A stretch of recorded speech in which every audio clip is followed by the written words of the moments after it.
Welcome back to Ms. World Traveler in Buenos Aires. Before we move on to our next shop, let's have a look around Recoleta, where you will never guess their most talked about site.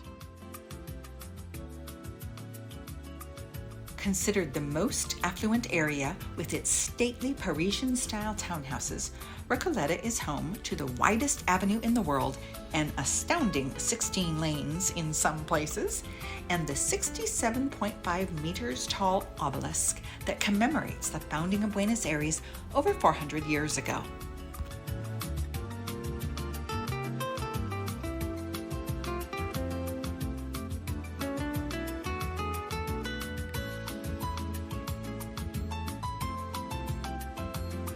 But by far, the most fascinating attraction is the Recoleta Cemetery, where you might mistakenly think you are on a residential street with elaborate mansions, representing a variety of some lavish and some crumbling architectural styles.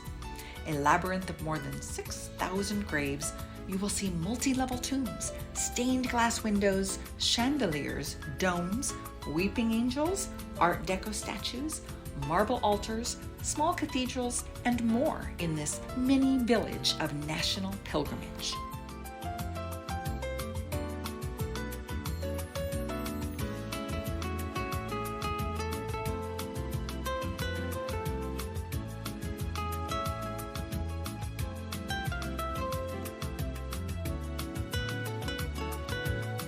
When you are ready to take a load off, how about a good read? Whether you are a bookworm or not, you will be able to appreciate an old theater that has been transformed into the most unusual and beautiful bookstore, El Ateneo Grand Splendid. Instead of ballerinas and opera singers on stage, you can sit with a copy behind the red velvet curtains with a view to the 3 levels of dress circles trimmed in lights under a golden dome of painted angels, where there are books, books, and more books. It is typically crowded, so your best bet is to arrive early in the day.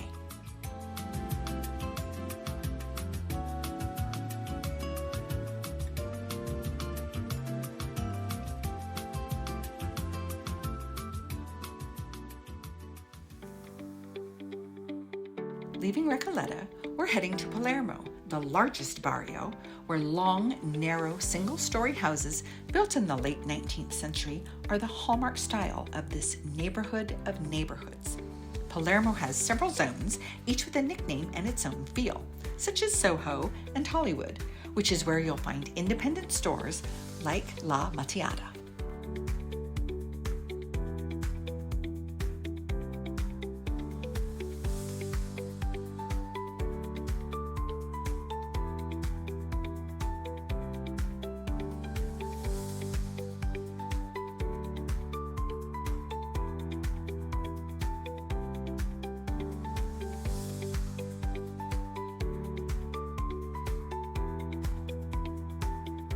Well, I'm here with Micaela at La Mateada. La Mateada. Yes. I was pretty close. My Spanish is not so good. So the first thing I need to ask you is to explain what mata is. Well, the mate is an infusion that we drink here, that we shared with our family, friends, co-workers, or it's a drink that we shared. It's social. It's social. You do it together. Exactly. Right. And what exactly is it? Is it like a tea? The mate is an infusion that we drink here, and it's a special herb. Actually, it's a tree that grows in the north of this country and on Misiones. And we take the leaves and the sticks. Okay? That's the yerba. Yerba is the herb that we use for drink this infusion. Okay. And we prepare on the mate. We fill it to here, and then we add the straw like this. And we drink like this, and we share the same straw for everyone's. So okay. Well, and you were showing me this. This is for filter. Is that right? Exactly. Okay. That part is a filter. It's what we put under the leaves, and we drink from this. So yes, this part is the filter. And you are making this cup here? Yes. Okay. All this is handmade. Also, that straw is alpaca. Alpaca is a silver alloy.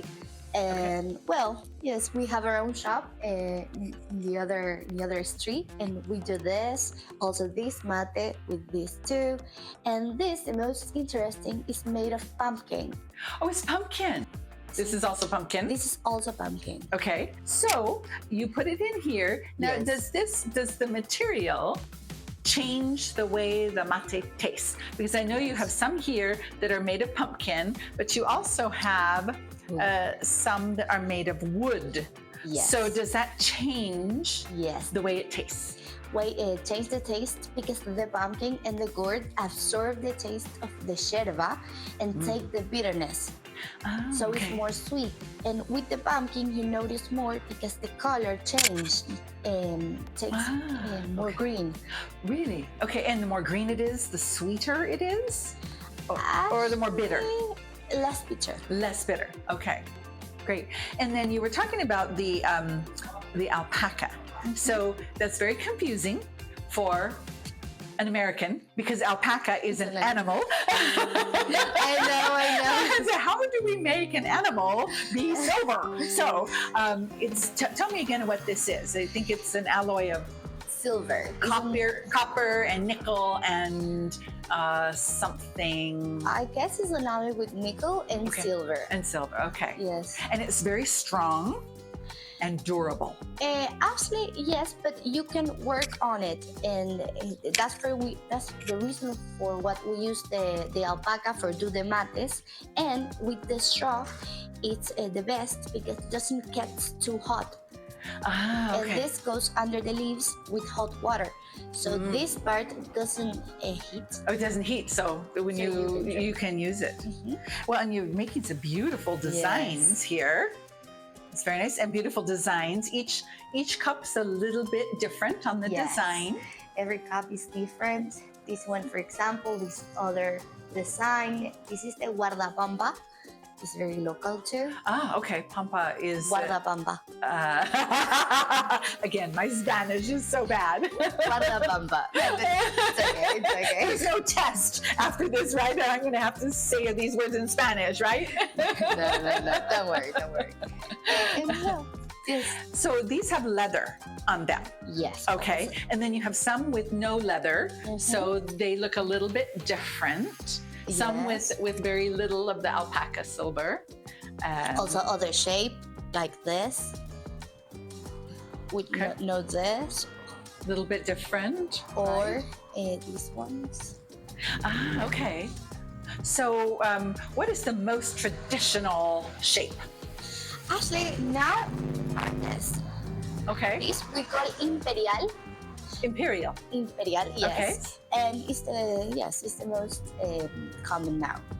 How would you clean it? With water. Just with water. Yes. Okay. Not so only water. Okay. So if someone were going to take one of these home and they don't have mate at home, is it good for just a regular tea? What else would you be able to use this for? Or should you set it on the shelf and just look at it? What happened is this is made of pumpkin, and the pumpkin absorbs taste. Okay. So normally we use just for yerba, just for drink mate, not other infusion because the pumpkin absorbs the taste I see. of Okay. everything you add. Okay. So no, guess it's just So nothing else. no. You take it home, you put it on the shelf, and don't use it again. Well, yes. Or for that we have like this made of steel. Ah, that's different inside. Yes, or you see this, the same, Okay. but made of steel. Okay. So there's no changing of the flavor. No. What you put in is that's what it's going to be. Yes, Okay. and you can drink tea. Here not, just mate.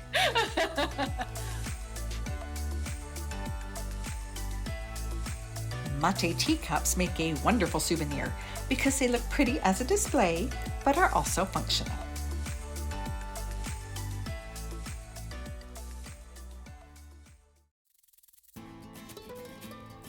My last couple notes about shopping in Buenos Aires: both restaurant food and groceries are a great buy here, and getting around, whether on the subway or by taxi, is dirt cheap. However, the super bargain prices on merchandise are a thing of the past. But overall, your dollar still goes a long way. Another word of advice is to not rush out first thing in the morning to try and get a head start on your shopping. Most stores don't open until 11, some at noon, and some not until 1 or later. Might as well sleep in and plan to stay up late, and then you'll feel right at home in Buenos Aires. I'm Ms. World Traveler Kerry Damiano, reminding you to travel safe, shop smart, dress well, and be grateful for every day.